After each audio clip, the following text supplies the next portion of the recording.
Good evening, everybody. Welcome to Monday night special episode of the BigFooty Tigercast. Hope you're all doing well, and we're back after another win. Let's just not worry about the first half. Let's just worry about the second half. It was a nice win over there. Good to walk away with 4 points, which is ultimately the end goal, is what we needed. I know people were talking about percentage, but I think we've never traditionally been a team to obtain percentage when we need it. But just get the 4 points and roll on, which I'm sure we'll touch on later, about the workings out of what we need to happen to make it. But the equation's relatively simple. Just win and let the rest take care of itself. But that is sometimes easier said than done. EJ, welcome to you, mate. How are you feeling with the shoulder? Yeah, going really good. I was actually back at the surgeon today. I think it's 2.5 weeks post Rico, and I'm in a really good place, actually. I feel overall, compared to the knee, apart from the first 4 or 5 days, it's actually been a breeze. Yeah, I feel great. Good to hear you going well. And rumours have it that you'll be doing a bit of rehab in the gym to look like the man behind you in the picture.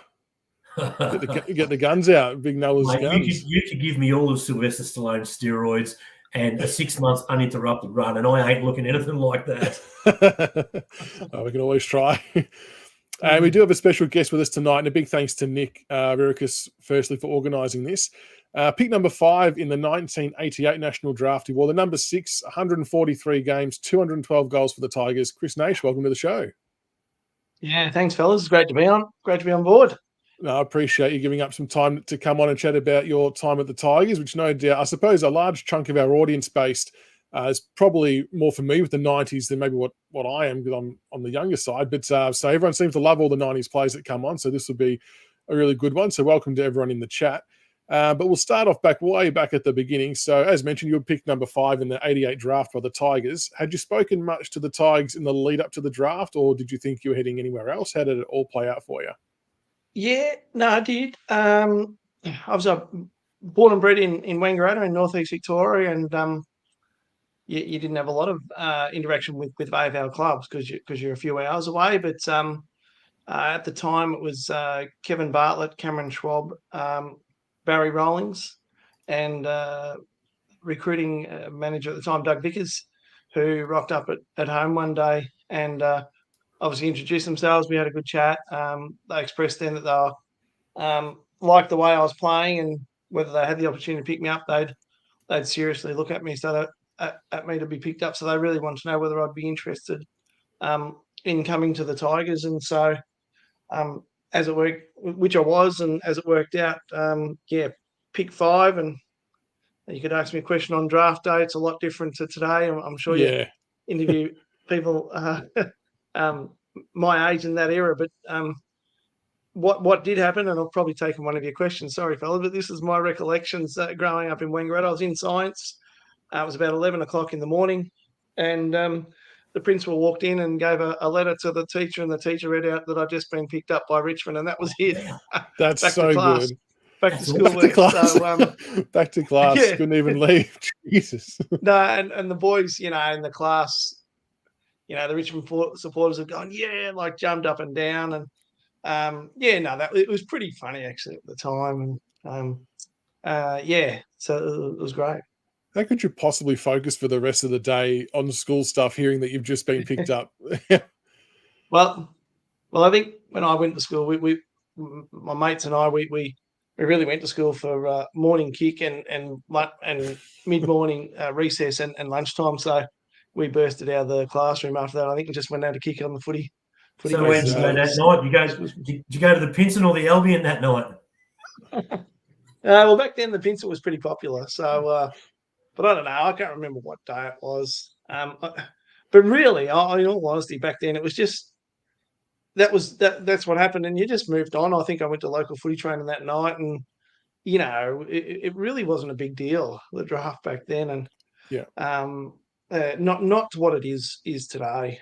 But I guess you work with the club, and then obviously start talking about leaving home and all those sort of practical things that you need to run through, and then you put your head on that night, you think, I can't wait, I'm going to be a Tiger player. So that's where the excitement started to set in. Yeah.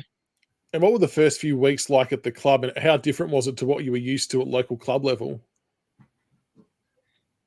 Yeah, I guess I actually lived with Kevin and Denise Bartlett for the first month out at Waverley, and just that experience for me was one in itself. And KB's kids, obviously they were, I can't remember, probably 8 and 10 and 12 at the time, something like that. So that was great. So that gave me a little bit of an introduction to the club, and then it's like you join a new organisation, you're trying to get to know the players, and who you're going to click with, and who you're not going to, it's like a classroom. You're not going to get along with everyone, but you have those moments where you click with certain people, and I clicked with Matty Knight straight away, and we become really good mates from that moment on. And then you start to learn about training habits, and you start to learn about diet, and you start to learn about all the different things that you don't get that exposure in. In 1988 in Wangaratta, you certainly didn't get as much exposure. And then also you get the opportunity to, obviously I lived with KB, which was great within itself. But then, you meet a Francis Burke, and you meet, Jack Dyer used to float around the club then. And so you get a real feel for the place and the club, and, understand what makes it tick, and you become part of the culture. Those early moments. And you mentioned Matty Knights. Was he one of the senior players, or one of the players there maybe took you under his wing at the time? Were there other senior players there that took under their wing as well? Yeah, certainly. Like, I guess, Richmond's had a phase then where there was the 1980 premiership players. He had Mark Lee still at the club, Michael Roach, Dale Waitman, and a series, I think Morris Rioli just left.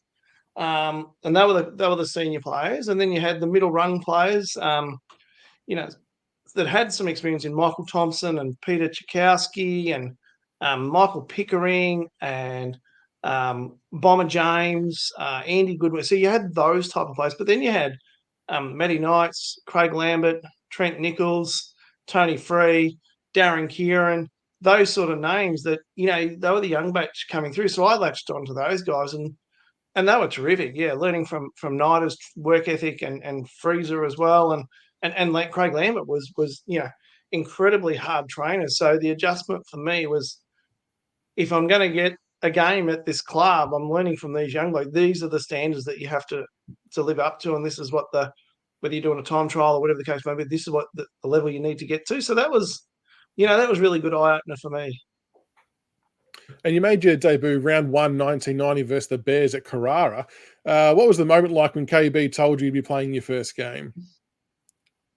It was like, I think it was, I can't remember it exactly, other than he shook my hand and said, "Son, I had some good preseason games," and he said, "You've had a really good preseason. You're going to play your first game." So, I think with that, he obviously congratulated me in front of the boys and got on the phone to family and really, it was great. It was really exciting, and I couldn't wait. And I think my mum and dad drove from Wangaratta up to Carrara at the time, and they were there to watch. And then the game itself was really different.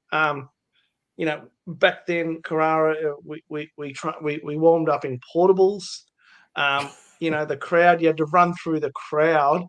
Yeah, you had hot dogs in your face, you had pipes, you had beer at Carrara at the time. So for me, it was like, wow. I mean, it wasn't really like playing at the MCG or in front of a big crowd, because the Bears were just trying to be established. So it was quite funny, actually, running out on the ground for your first game. And wow, I just could have got a hot dog in my face or anything like something lower, even a beer or something. So yeah, it was really different. And then the game itself, Brisbane, the Bears had a lot of experienced players. Like Mark Choco Williams played that game, and I think Philip Walsh played that game, for the late Philip Walsh. So they had some really experienced players, and they really outmuscled us and were just too good for us. But it was a really good experience, and loved it. Loved it. It was like it was yesterday, gentlemen. Our age, it was just like it was yesterday. You managed another 3 games in your debut year. So you obviously then you think you've got some things that you've got to work on for the rest of the year and through the pre-season of the next year to establish yourself in the side. Well, can you talk? Were you given good structure about what you needed to improve? Yeah, certainly. I think learning from those guys I mentioned earlier, I didn't quite have their endurance. Yep. Like Craig Lambert and Matty Knights and Tony Free. So I really had to work on that. And I guess playing those 4 games gave me a really good taste of senior footy. And I was playing on guys that were much more experienced and had done a lot more pre-seasons than I. So really, upon reflection that year, I just started training and doing athletic work, I think, during September, because obviously we want to finish last or second last that year. So I started training the second week of September out at Waverley running track with a fellow by the name of Dave Douglas, who was a running coach at the time, and really started to work on my explosion work and also my endurance. And I think I worked really hard for 8 weeks, and it put me in really good stead for pre-season. So I sort of done a mini pre-season before our real pre-season, and then we hit the season proper. I'd really learned from all the hard work that needed to be done, and turned it into a fruitful year in 1991 that just made playing footy much more enjoyable. And you weren't on the fringe because you were super fit and you knew what was expected to play AFL footy then. Yep. Well, 1991 was the next year, and you hit the ground running with a team high 4 goals in round 1 versus the Saints. Despite the loss, you must have been proud of your performance to start the new season and sort of the feeling it gave you. Yeah, I just felt I was really fit, and and then I think I started to kick goals, and the club were thanking me as an on-baller. But then at the time, they didn't have anyone to play that half-forward role either. Michael Mitchell had a fair few head knocks as well at that time. And I started to kick goals, and then, I never really left the forward line after that because I was insurance for the club as a sneaky, goal kicker. So that's where my career started and ended. I didn't really move from the half forward line after starting out kicking goals, and the club saying, "No, we need you there to kick more goals every week." So that's how it kept on going. So I think Dale Waitman played on for another year, played on ball, and Freezer, Craig Lambert, and Matty Knights held the on ball division. So that's where I started to kick those goals. Well, so you kicked the 4 in that first game. Can you remember your first goal and what it felt like, or is that too far in the past? Good question. I can't remember it. Was it out at Waverley? Is it? I don't have that information. There's a good chance. I certainly remember the next week. I think the next week I do remember we played Essendon maybe the following week. That's very good. It was early on the year, and I think I kicked 4 or 5 on Gary O'Donnell. So I certainly remember that. And then I can remember kicking 6 on Andrew Buse about 6 or 7 weeks later. That then kicked me into the Victorian squad from kicking. Here you go. I've got a message here. Yes, it was Waverley. I was there. So someone has sent a message in. Yeah. So I don't remember the Waverley game, but I certainly remember Essendon and a few other games that year in 1991. It's crazy to kick 8 goals in game 5 and 6 of your career. I don't think there's many players who would have done that, to be honest. That's some kind of achievement. At the end of 91, though, you'd kicked 38 goals, which is an amazing return, finishing second behind Jeff Hogg. After a season like that, you must have really felt like you belonged to the level. Yeah. No, I was really pleased with that year, like individually, because I think Kevin Butler was the coach at the time, and I enjoyed playing under KB. And to me, it was preparing well. I started to learn more about preparing well. I think you gain a lot of confidence when you play on an Andrew Buse when he's, at the height of his powers, or probably on the decline a little bit. But when you start being really good players, you start to know the craft a bit better, and then you start believing in yourself more. And wind back the clock. Back then, it wasn't so much zoning and pressing, and it was pretty much one-on-one footy. And so, I remember that day playing on Andrew Buse. I think the last 3 goals, he punched me in the back of the head. But it was more, he wanted me to earn it. And obviously that taught me a lot, because at the end of the game, he just shook me and hugged me and said, "Mate, I love the way you played today. Keep it up. But next time I play, I'm going to make it even harder for you." So it was fair, it was competitive, it was hard footy, but it generally was one-on-one footy. And, you got to a stage where back then you started to analyse, well, I did, because I knew I was going to play half forward or forward pocket. You started to think after 1 week who you're going to play on the next, and you started to have a plan and how you'd approach them. And that's where you gain a lot of confidence, and you can start to understand your own game style and how it's going to beat your opposition player, which I love that. That was a lot of fun for me, thinking about football that way. So, and that's why I enjoyed that year as well. So like a good sign of respect there as well, that you can go through all that crap on field, but then to give you a pat on the back and a hug after the game, that's a good sign of respect and sportsmanship too. It in many ways it's how footy was back then too. Yeah. And the current game's great, and back then was great as well. I don't differentiate the two. It was just a little bit different. So, it was hard, it was tough, it was fair. Well, not always fair with some of the clips we might have seen from 90s and pre-90s, but people like that who are genuine champions, respected the game, respected their opposition, but also he was teaching me a thing about coming into the game as well, which I don't think I've ever told him that, but if I ever meet him one day, I'll thank him for that. And there's a lot of players who played at that time will pass on knowledge, even from opposition, about this is the way you play the game. So I really enjoyed that. And speaking of knowledge, what was it like working alongside Jeff Hogg? I think he kicked about 65 goals roughly that year. I mean, you two were probably, the main focal points for us kicking goals. Like you mentioned earlier, you wanted to move up into the midfield, but the club had different ideas. What was it like working alongside Hoggy? And Hoggy was smart. Yeah, he was really smart. I mean, you look at players like Hoggy, and played a lot of games at fullback as well. A lot of people talk about how good Alistair Lynch was, All-Australian fullback, All-Australian full forward, I think. Like, Hoggy was in the same vein. Unfortunately, his body broke down on him towards the end, but he could play full forward, but he was very smart. Think about Hoggy, he had really long limbs. Like, people underestimate it. He could throw his arms out, and it was hard to punch the ball away from him.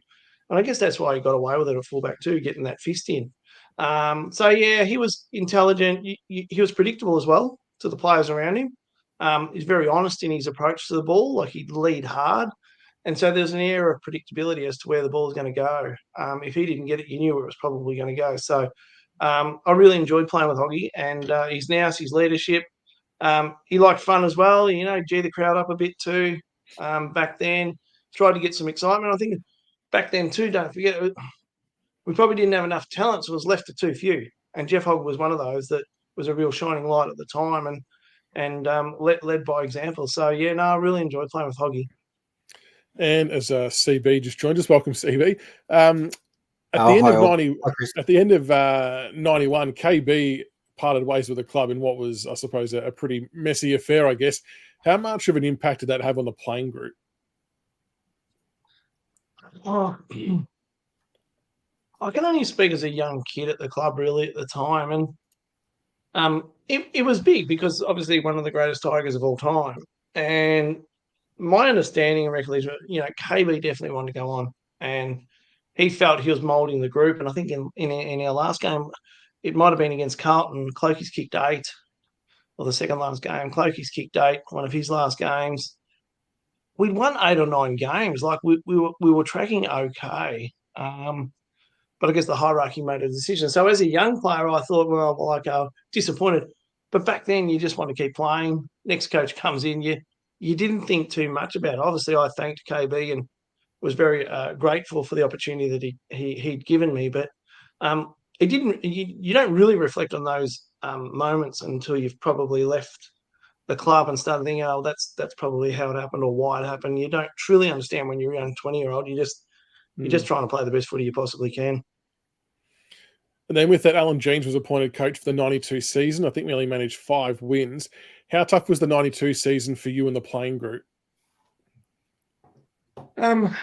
It was. And I guess the other thing, we didn't really know that he was having a lot of health issues. I don't think there was full transparency, and that Peter Schwab did a lot of the heavy lifting that year and would either be at training or would coach us in some games. He's not feeling that well, he'll be in next week. We didn't truly understand that he was actually under the duress that he was under, and obviously had an aneurysm that year. So it was tough. But I guess the club started to understand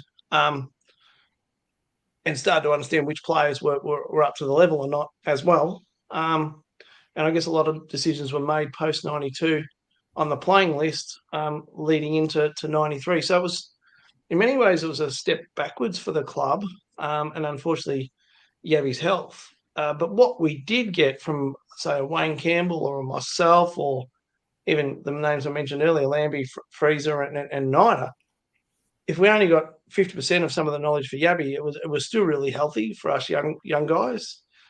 So we took all that, and I think it helped us, in our development over the next couple of years. So Yabby was a wise bugger, and we actually loved playing for him. He was terrific. But I do think it helped set the platform for the next phase for the club. So in that year, you managed another healthy return of 27 goals, and so you've backed up what you'd done the previous year. Was that training knowledge that you were soaking in from the others the key to starting to develop that consistency?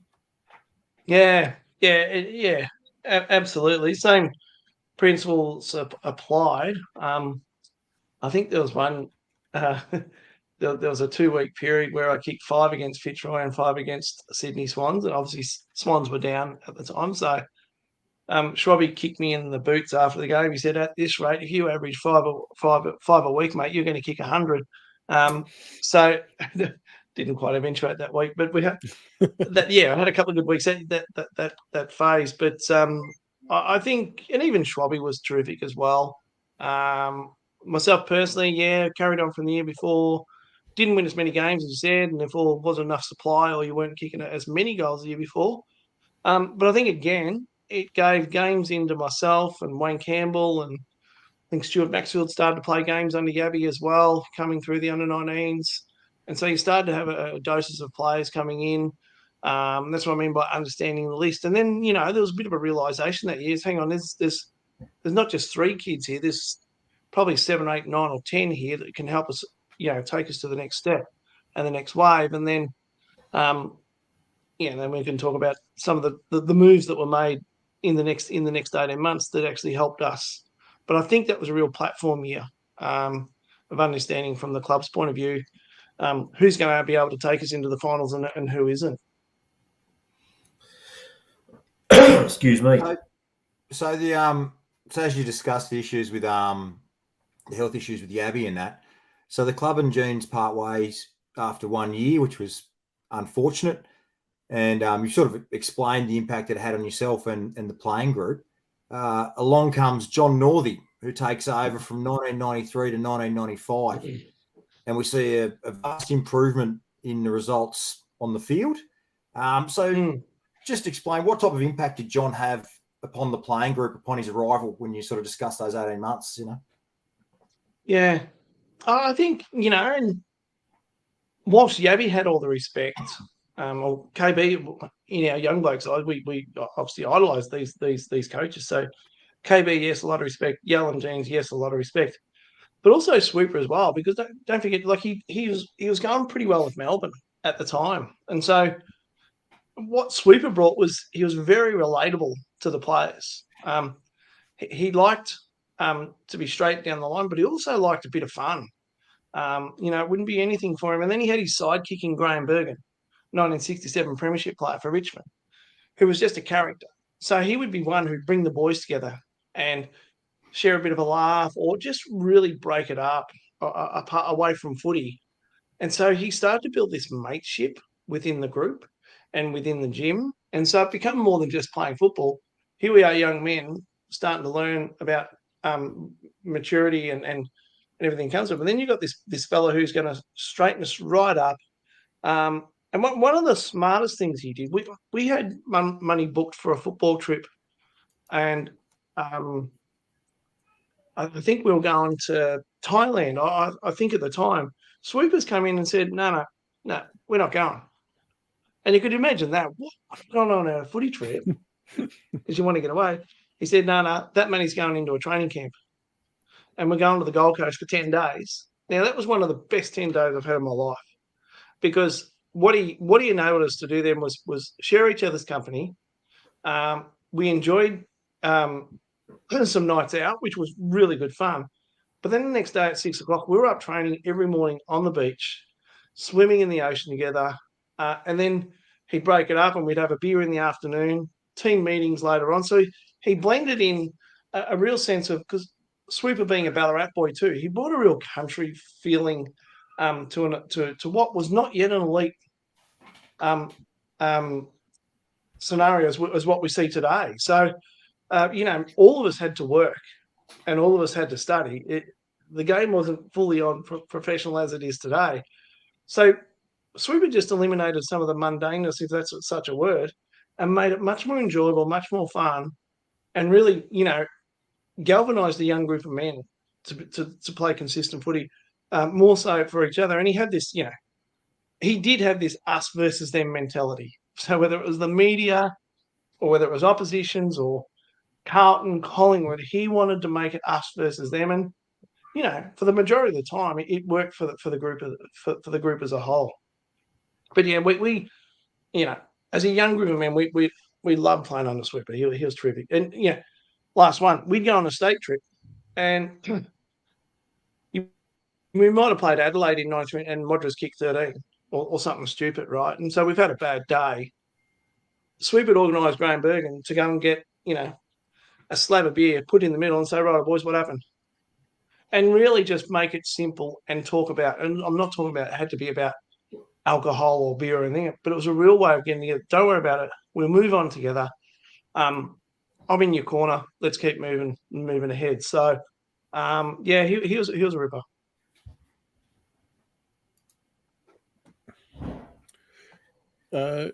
EJ, you gone? Yeah, you destroyed the rhythm, CB. Yeah, I do that. In 94, we put together a pretty good season, but just missed out on the finals by 6% to the bloody Pies. How frustrating was it? And that had to be fuel. For 94. So that had to be fuel for 95. Yeah, no, absolutely. And that was the growth again, because Chris Bond joins the club and does an exceptional job as an on-baller. So I think 95, we started to establish who was going to do the role for us in certain areas of the game. We have a ruckman in Greg Deere, starting to be really, at the end of his career, but really influential. Paul Broderick joins us. And we now know that we've got Matty Knights to rely on, and Paul Broderick in the middle, and Stuart Maxfield on the wing. Nick Daffy comes in and is another half-forward flanker. Benny's starting to really mature. Benny, when he first started, Benny Gale was a skinny kid, but by 93, 94, he's a monster that can be second foil for Greg Deere. So, and of course his brother joins us, and Scotty Turner's really come on by then as well, who's a big brute. So we sort of start to understand. 94. Hey, hang on a minute. This is now serious. We've got a serious footy team that we can be competitive, and we start to play against. I think we beat West Coast that year at Princes Park, if that's what I could call it. So we start to take some big scalps, and then that's where the belief starts to come. But not only individually in our own performance, but actually as a team. And you look around on the park and say, "Oh, I know Bondi's he's going to beat Dean Kemp, and even Nathan Bauer. We know Nathan Bauer can beat Peter Matera." And hang on a minute, now we've got Scotty Turner down there, who we know can beat whoever's there forward at the time, Snoomich, for example.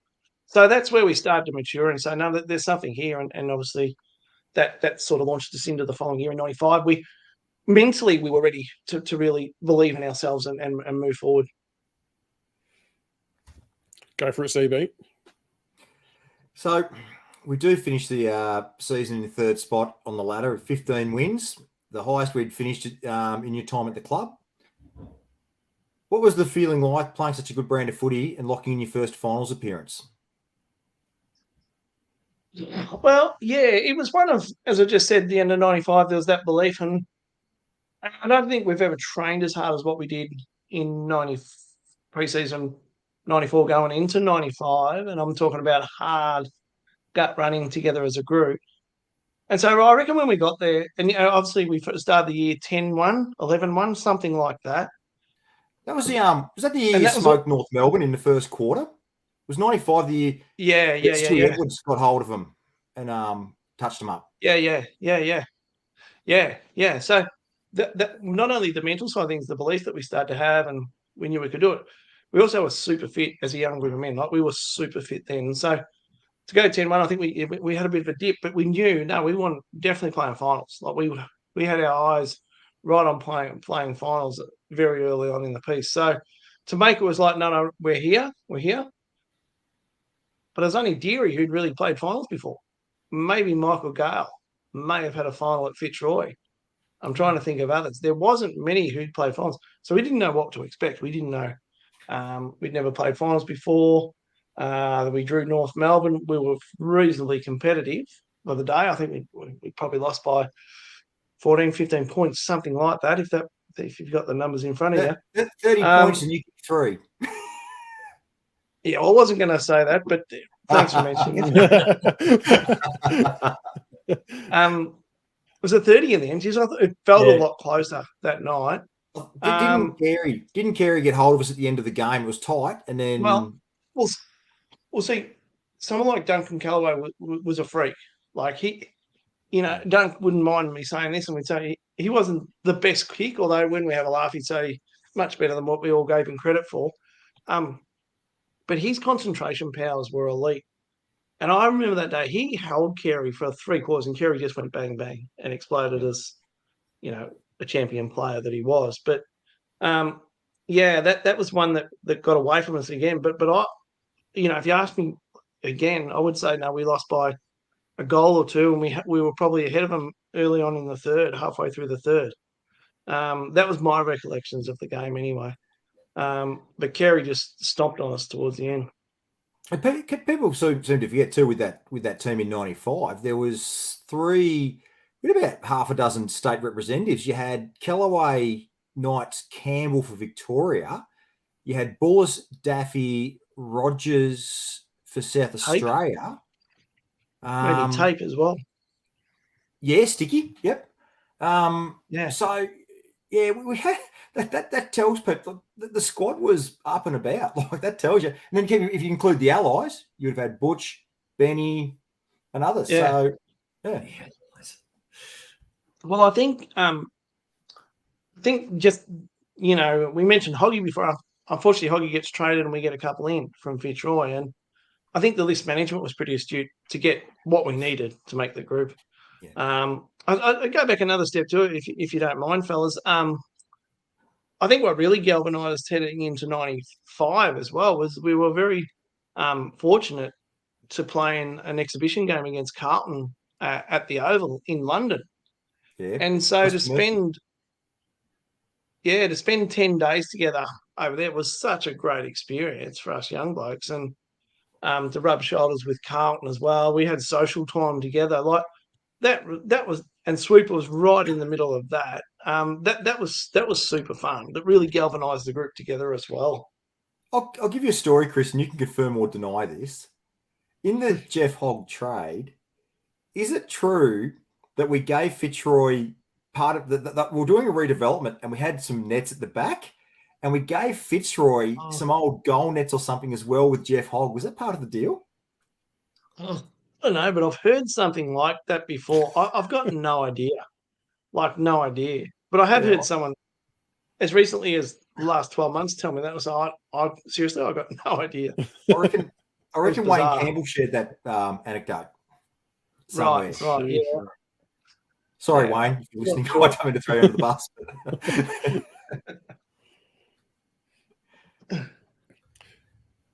Before we get to the next one, Adrian, just in chat, wanted to ask you, Chris, how did you manage to kick so many goals from the forward pocket close to the boundary line where the ball would bounce through? Too many times to just be a fluke. And there was one in particular I saw today against Geelong where it was alleged to be a centering ball and it just kind of drifted in nicely for you. I suppose I had to steer him in because I didn't want to get abused by my teammates for not centering the ball. I'd had a habit of not centering the ball and trying to kick the goal myself. So that's the first one. Look, no, I was quite confident on both sides of my body. So I felt if I was hemmed, I didn't have to reverse around onto my right. So I'd generally just back my kick in and get the angle right. And it's one of those things that you do when you're mucking around with your mates, even before training or after training. But in game time, you just back yourself in to do it, particularly if you know that you're confident on both sides. So that's my reason, I guess. I hope most times they'd go in, sometimes I didn't, and not enough people. Play the music with the boys. Not enough people are adept on both sides these days.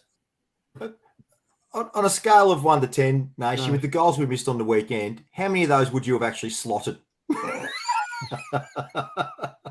In any game.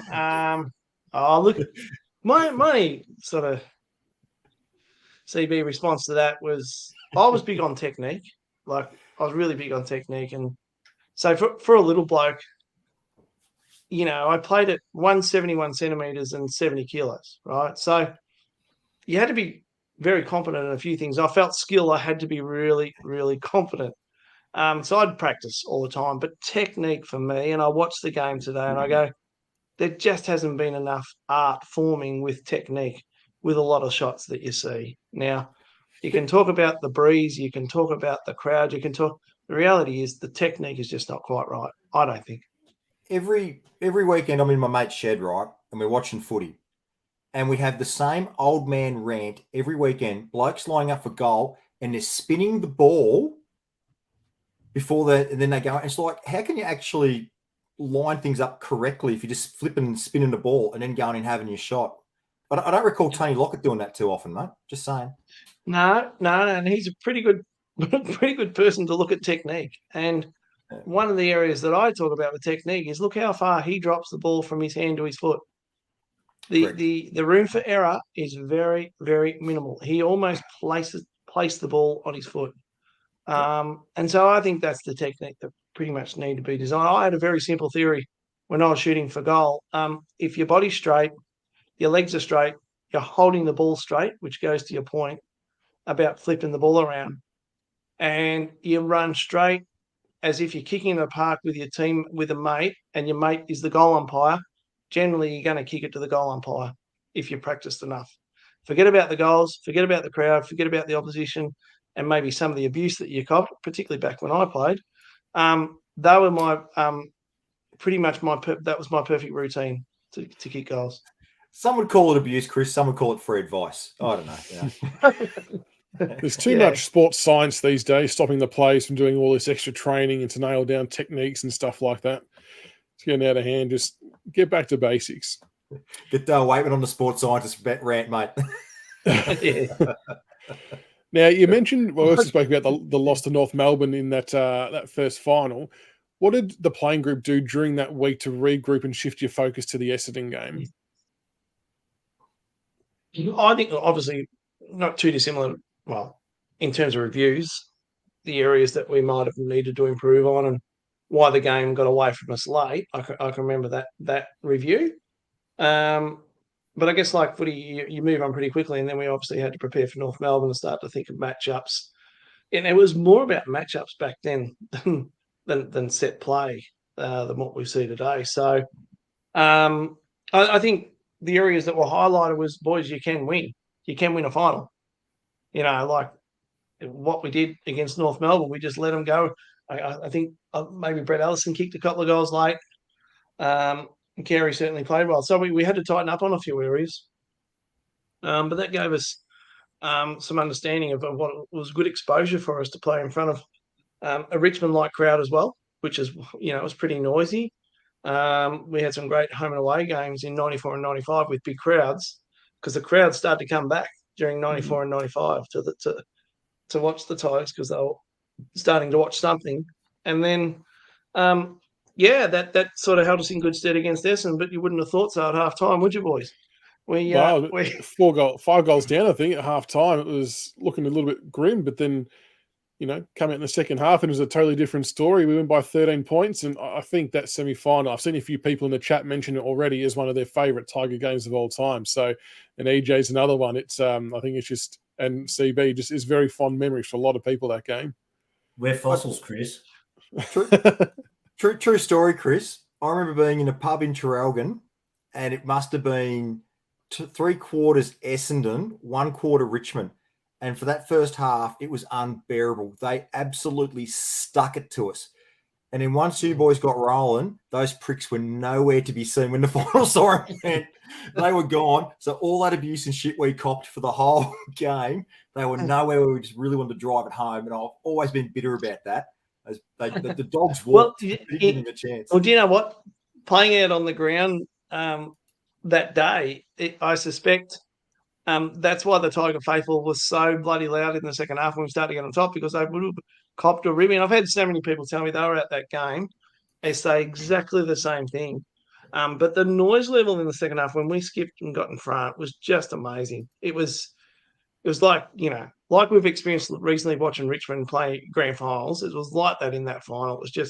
It was ridiculous. Brendan Gale brings up at half time. He said because it was a really, really hot day. And Essendon went into that game with a couple of blokes that were a bit unfit. They were a bit crook. And the story has it that Gale identified that they looked out in their feet at half time, and he sort of GG guys up and sort of said, look at these guys, they're cooked, basically. I won't use the exact language he was using, but they're cooked. We've got a chance here. Is there any truth to that with Benny? I think, yeah. I wouldn't give Benny all the credit there. He's copped enough credit lately for the Tigers. I'd start to share around. No. Oh, head wobble Benny. Yeah, but I do remember there was that era of, hey, boys, there might be something in this that we're starting to run on top of the ground now, because they were all over us in the first half. We were nowhere to be seen, and they were sort of spinning on their finger doing whatever they wanted to. I guess we lifted our defensive efforts, and certainly Scotty Turner lifted his defensive efforts a fair bit. Illegally or not, boys, it didn't matter. We got the desired result, right? So, and then, I can remember that being said. Who said it? I can't remember, but someone said, no, they're down. They're down. And obviously, and like, if I could say, when Scotty has knocked out Gary O'Donnell and David Grenville, they are starting to hurt. And that's when we just jumped all over them. So, yeah, that was fun, wasn't it? Now, in that game, you kicked 2 goals. I'm going to bring up a video here. Right on the 50-metre mark and over the top of the football. Many players, a hand pass by Bow, found Campbell. Campbell went by the cape and then hand passed it beautifully to the duck. Daffy off the right half-back flank, kicks it down towards the wing, towards Burke. Punched away by Wanganeen. Broderick's hand pass too big for Maxfield. A turnover, Smoker Joe Mercedes hand pass intercepted by Turner. Turner's hand pass intercepted by Alessio.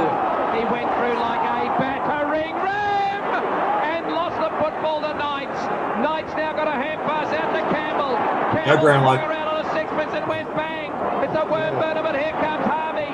Red Simon's there as well. Tapped onto Naish. Naish. No! Here we go, Gabba.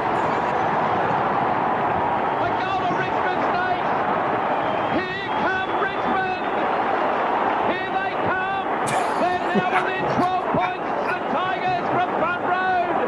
They're 7 goals, 648.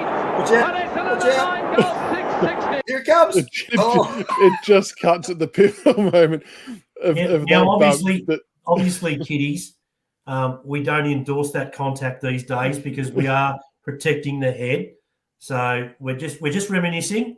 We're not endorsing it. No, but that was an action-packed clip. There was so much to unpack there. You got Paul Broderick nearly decapitating Alessio, Scotty Turner doing what he did best, but then you strolling in and kicking the goal to bring it back to 12 points. The noise must have been phenomenal out there. Yeah, and that's, I think, it was. I mean, that was to get us within a couple of points. It was. The roar was amazing.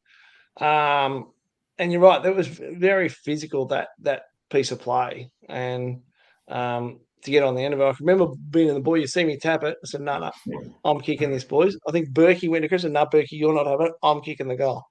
And then strolled in and kicked it. The funny thing is that post-footy career, I worked for the not-for-profit with the AFL, as did a few of us, Nathan Bauer, Paul Broderick, and Steve Alessio started working with us. And so it was an unbelievable joke. We'd play that at work in a team meeting just to rub it Team into meetings. sense. Steve Alessio is such a wonderful person. Yeah, it was pretty good fun talking about that. But yeah, no, that was a wonderful bit of play. And I just want to say for the younger viewers, Rex Hunt, I know he's had his issues over the journey of life and he's very sick right now, and we wish Rex all the best. He is without doubt the best radio caller I've ever heard him on. He made every Saturday afternoon, particularly the talk back when blokes were half loaded on the cans afterwards, the sort of hour.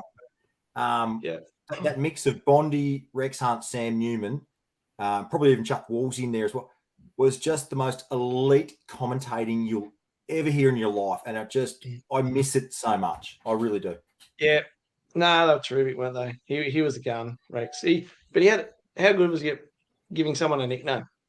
Like, he was the one who gave Nick Daffy the Duck, right? Fella by the name of Rob Schaefer, he nicknamed him the Biro. So Rob Schaefer played about 11 games for Richmond. He was the Biro, Schaefer Pens.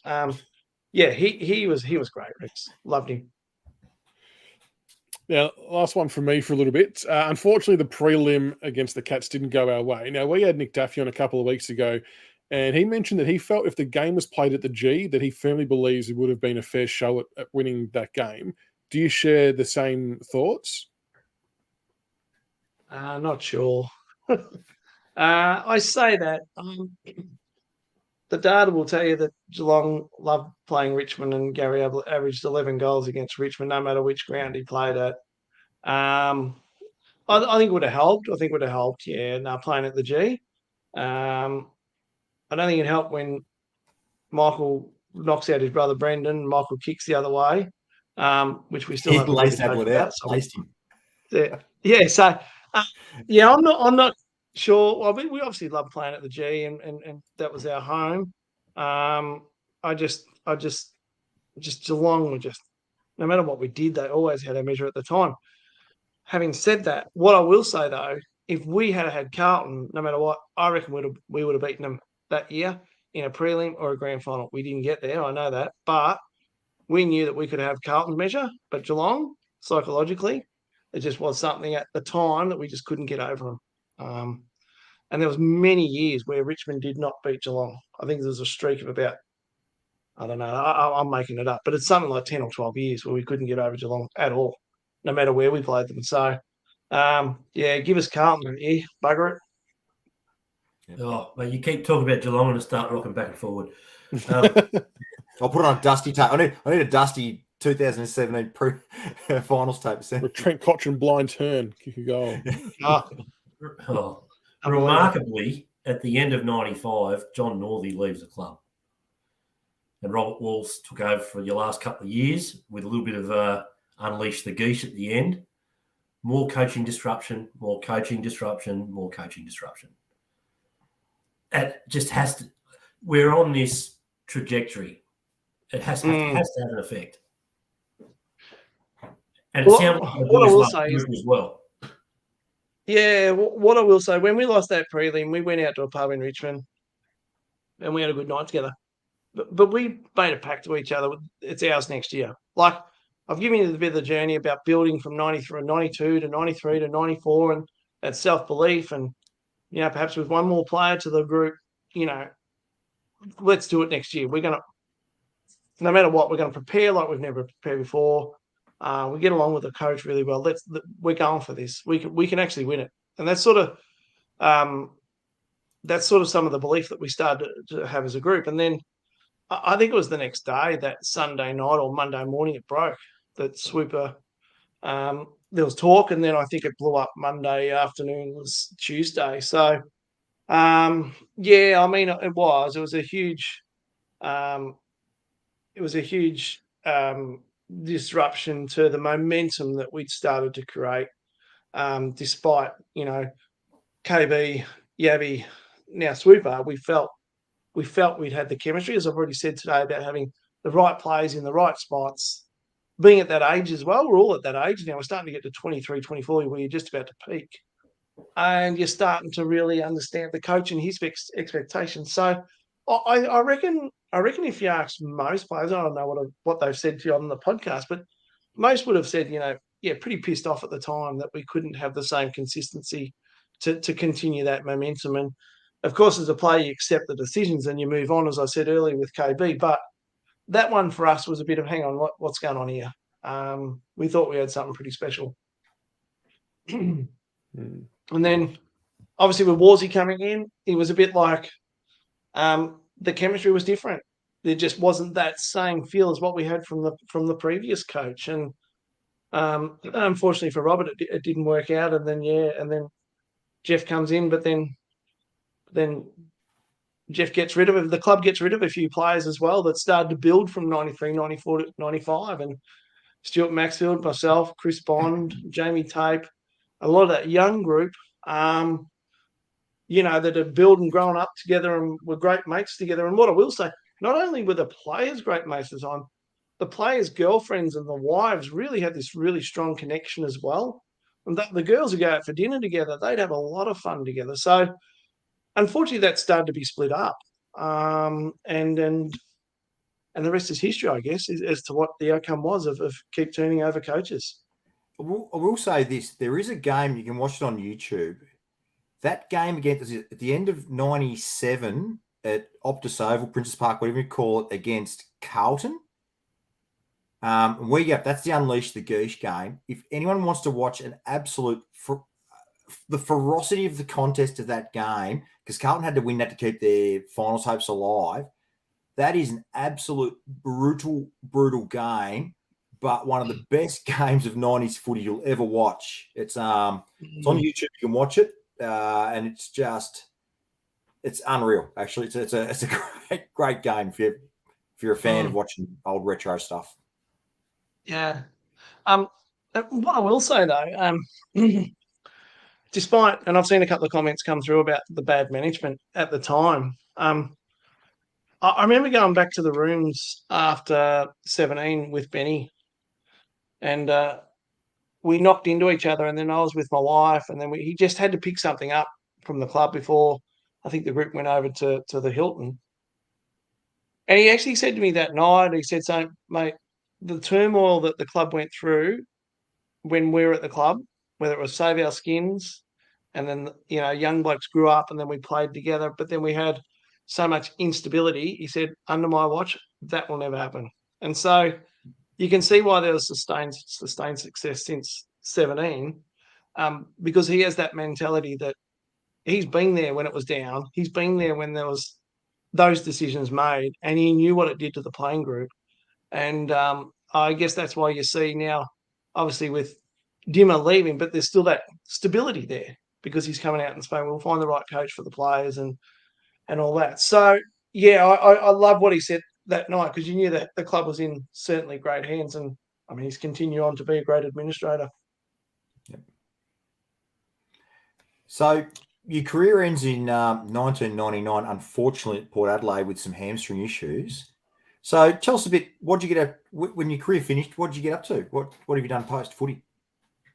Yeah, so I obviously we had my wife and I had Patrick was born over in South Australia in January '99, and I was just the beauty about Mark Williams. He said to me, "Mate, you're not going to go on, so this will be your last year, but I'd encourage you to go out and explore employment opportunities, and if you find something, I'll give you that flexibility to do more work than come to the club because I'm not going to play you because he'd rather play Peter Burgoyne and all these young guys and rightly so. So I worked for the non-for-profit, the AFL, just for a day a week over in Adelaide, and then AFL Sports Ready, and then I stayed on with them for another 15 years. Moved back to Melbourne, I had 4 children, and I did coaching and director of coaching at Scotch College in the APS for 15 years. So helped establish their Indigenous program there. And as I actually helped establish the Indigenous employment with AFL Sports Ready as well. Just loved that, the employment side of things. And then and working at Scotch was great, and seeing a Surioli come to the school and watch him as a year 9, and Nathan Jakura. So there's a lot, Liam Jones. So there's a lot of there's a current batch playing now, Darcy Byrne-Jones and Jack Billings and Jake Kelly, and a number of players still playing the game. So really enjoyed my involvement there. I then went on and was CEO of the Reach Foundation, which was the company that, excuse me, Jim Steins founded. So had a real dedication and empathy to want to give back to the community when I finished, and that was another opportunity to do that. So I did that for 3 or 4 years, and now I've got my own little business helping the elderly and their families find aged care and navigating through the maze and the complexities. And probably the listeners out there probably all had their fair share of not understanding the full system and the process of how it works. So it's not just me. I've got a team of people who've worked in the industry and are experts at what they do. So again, it's making a difference to those people who may be in a vulnerable position and giving them the opportunity to find the best homes for themselves. So that's pretty much been my career post footy, gents. Yeah. So did you hire Paul Broderick at Sports Ready? Because he's been there for a while as well. Yeah. So I worked with Nathan Bauer there as well. Got Nathan Bauer to the company. I actually did probably. I did a placement through Sports Ready at Memmering Secondary in the Stingrays. It was a great program. You end up with a Cert 3 in sport and recreation, and it was good. Yeah, no, it's a great little program. Now, you've obviously had Patrick come through the club, played the 9 senior games with us and 11 at the Eagles. And in more recent times, Charlie made his debut in the VFL as the 23rd player and still doing some good work at the Northern Knights. How are they both going, first and foremost? And you must be extremely proud of them. Yeah, absolutely. So I've got Patrick and Charlie's had a bit of a run at the Tigers. So Pete was Patrick got to Richmond at the wrong time for him, because he's always going to be like a slow developer, and he was a skinny kid when he arrived and started to put on beef towards the end of his tenure at Richmond. But the Tigers, as we know, under Dimmer's watch, played very mature bodies in terms of McIntyre, Camden on the wing, and in recent times Marlon. So there wasn't that opportunity for Patrick really. So he's probably a bit stiff to not have the time. Richmond, I said to many people, Richmond didn't have the time to invest in young blokes because they just win flags. It was a good position to be in. But for a young bloke, sometimes you need time. So now Pete's doing really well. He's working for as a sales rep for Kookaburra. And so he loves his cricket as well. So he's doing really well post footy. And young Charlie's finishing off year 12. I think he's going to finish off the school year at Ivanhoe Grammar the next few weeks. But I think the Tigers have got 1 or 2 games penciled in for the VFL as well. And just the experience that he's gained in that first game that he played a few weeks ago, he loved it. And let's see what happens. No, that's good to hear about Pat as well doing the sales stuff too. We were talking a little bit before we started about, I suppose, the club in recent times. What have you made of the club's recent success, and where do you see the Tigers going this year? This year, I guess the coach is going pretty well. I think Minnie's applied himself really well. I don't think anyone would be disappointed if he was appointed as the coach. I think it's an opportunity to perhaps. I mean, we're still on the fringe now. If we win another, I think we were chatting earlier, gents, we're still a chance. So the opportunity to maybe play more, give more games to Judson Clark, and see there's a couple of kids that they've played in the last few weeks, which has been really healthy. So they're blending some kids into the team. The big backman Young looks a good type. I'd like, be interested to see the Tigers now with if Gibcus was fit, and obviously Lynch is not in the team at the moment. So you wonder whether you make the finals, whether you're going to have a huge impact with not having everyone available, with say Tom Lynch not there and say Gibcus coming through. So you wonder whether it's worth making it. I mean, you obviously have a crack to make it. There's no question about that. But I'd like to see it build for next year, and the coach is doing a good job, and whether they appoint Mini or not, that's up to the club. And then I think there's a really good blend of kids coming through now. As I said, young, Gibcus, Daniel Rioli is still very young. Like, he's played 3 flags, but he's still young.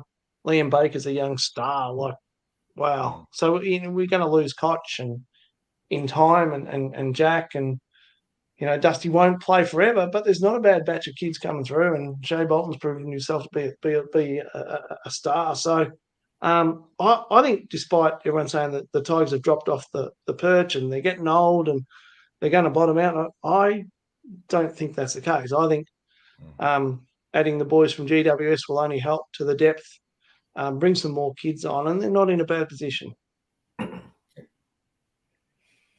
No, I agree wholeheartedly. EJ and CB, any other questions for Chris? Did you really eat? Did you eat fish and chips every Friday night at KB's place? Yes. Yes. Outstanding. Good question. Yes. He loved it. So I'll go with, look, you're welcome back onto the MCG as a homecoming hero back in round 16, 2018.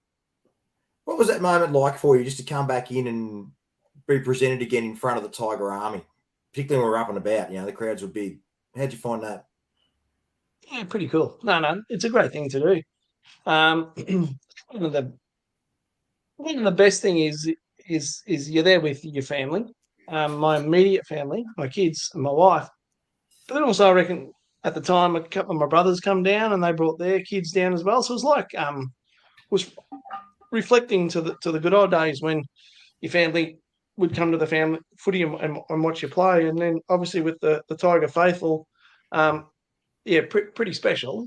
And so I think it's a great thing to do for the club to recognise past players in that sense, but also it's great memories. It's great memories for the crowd. It's great memories for the player, and it's great memories for their family. So, and I can only speak highly of that experience. I really enjoyed it. I think I kicked the goal too. It was only 2 metres out, so I think I got it through. Some of the boys on the weekend would have missed. Hamstrings held out, did they? Yeah. You're right, EJ. A few of the boys on the weekend would have missed that one. Jesus, an absolute howl. Yeah. My goodness. Oh, before we finish up, we may as well do a quick little thought on what we're going to do in the Hawthorn game this week, Chris. We've obviously got the Hawks this week, another must-win game for the Tigers. How do you see us going into that one, and what do we need to do to get the 4 points? I should have said earlier, I mean,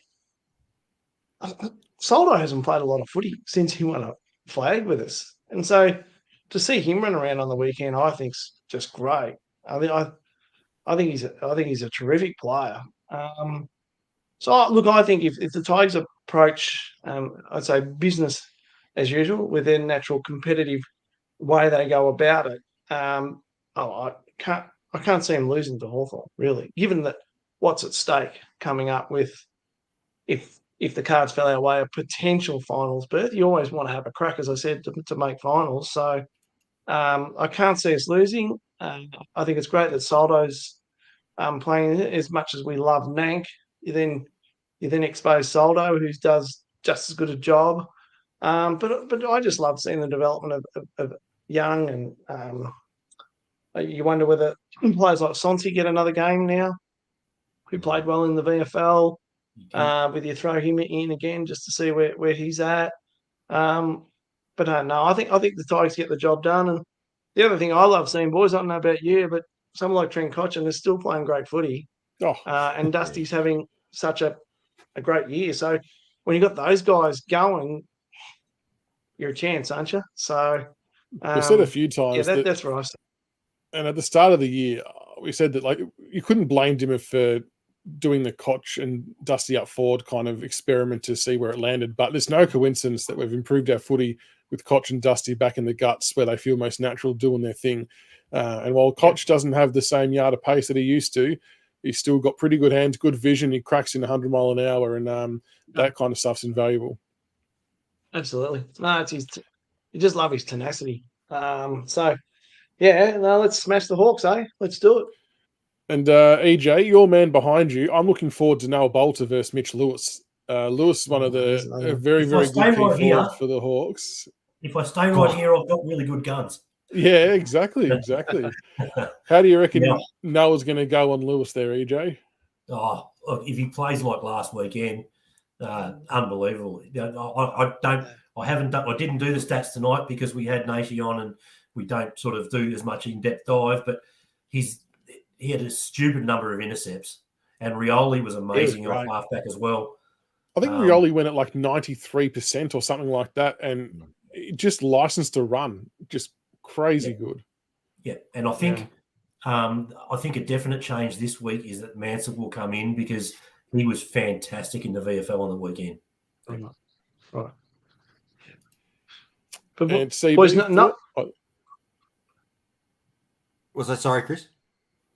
Yeah, he's a star, Noah Bolter. Like, I don't think he gets the recognition beyond Tiger fans. He's an out and out. He's Alex Mance the second, isn't he? Is all Australian too much of a word to throw around at this point in time? I wouldn't have thought so. He just I love that he's seemingly been given a license to just attack, just do your thing, and he is playing with super confidence at the moment. It's so good to see. I'd like to run a poll. Who does the double Cobra better, Noah Bolter or Tyrone Vickery? Tyrone used to do a very good double Cobra. Just want to put that out there. And I think my picture behind me of Noah Bolter is superior to EJ's picture of Noah Bolter. The brick wall. You like it? Yeah, but I've got better guns. I've got better guns. How was the poor West Coast player that got absolutely cannoned into by Bolter? He's jumped up to take a hanger. That was, wrong place, wrong time for him. But look, I think I agree with EJ. Mansell has to come in for Morris Rioli Jr. I think Hugo could probably do with a full game in the twos. Just come off the bench. He needs a run. And I wouldn't be upset to see Sonzi or Brown actually come in. Brown's played some very good footy in the Rezzies. Yeah. So I think you couldn't go wrong with either of those two to come in. Nick has brought up, he reckons Short's ready to go. Coming off a hamstring, I reckon we'll need Short more against Melbourne. So I'd be reluctant to bring him in against Hawthorn. But I think, look, just two changes in for this one. And if we lose this game against Hawthorn, EJ can spank me publicly on the next show. Don't make promises you're not willing to keep. He's got a crook shoulder. He hasn't got a big backswing. I know it. And with that, we'll get a final tip, including margin for this game. EJ, start with you, mate. Who's going to win and by how much? I think we'll win. I think we'll win well. This might be the percentage booster we were supposed to have last week. Oh, stop saying things like that. Jesus. I reckon we'll win by about 42. Oh, I'll be happy with that. CB, you said, what did you say last week? You said something ridiculous last week. I said 102 points last week, and it was a little bit ambitious. I'll concede. I think we'll only beat the Hawks by 90 points. So, conservative, rightio. And I'll just say this too. Dustin Martin, if we haven't discussed it, has been cleared by the tribunal. He will play next weekend. He hasn't been cleared. He got the fine, and so did Pickett. Pickett got a fine for McGovern running into him, but that's another story for another night. And Naish, who's going to win and by how much? Hawks by 30. 30. Hawks by 30. Richmond by 30. 30 points. 30 points. I'll say the Tigers by 24. It's actually the rivalry in our household with my wife and her family. They're all Hawthorn and we're all Richmond. So the two young fellas, I think, I know one of my boys will definitely be wearing Richmond. The other one is supposed to be wearing Hawthorn, but I don't think he will. I think he's going to rock out with his Noah Bolter Guernsey on, and hopefully we can get the 4 points, and I'll be sleeping on the couch. It'd be good. Good all around. But no, Chris Naish, thank you so much, mate, for joining us tonight. I really, really appreciate your time and your stories. Thank you to Nick as well for organising this for us. Much appreciated. Absolute superstar. Thank you for your time and stories. Very, very much appreciated. No worries, Jens. Go Tigers. Thank you. Thank you. Go Tigers. Go Tigers. Thank And you. quickly before we go, guys, there will be Scotty Turner. I think we're joining us on the 31st of July as well. So make sure you tune in for the 31st of July for Scotty Turner. We'll have to find some Gary O'Donnell footage for that one for I was sure. going to say there's only one clip we're playing that on a loop. on loop. But have a great night, everybody. Thank you so much for tuning in. Thank you again, Chris. Much appreciated. Have a good one. Thanks everyone for tuning in. And until next time, go Tigers.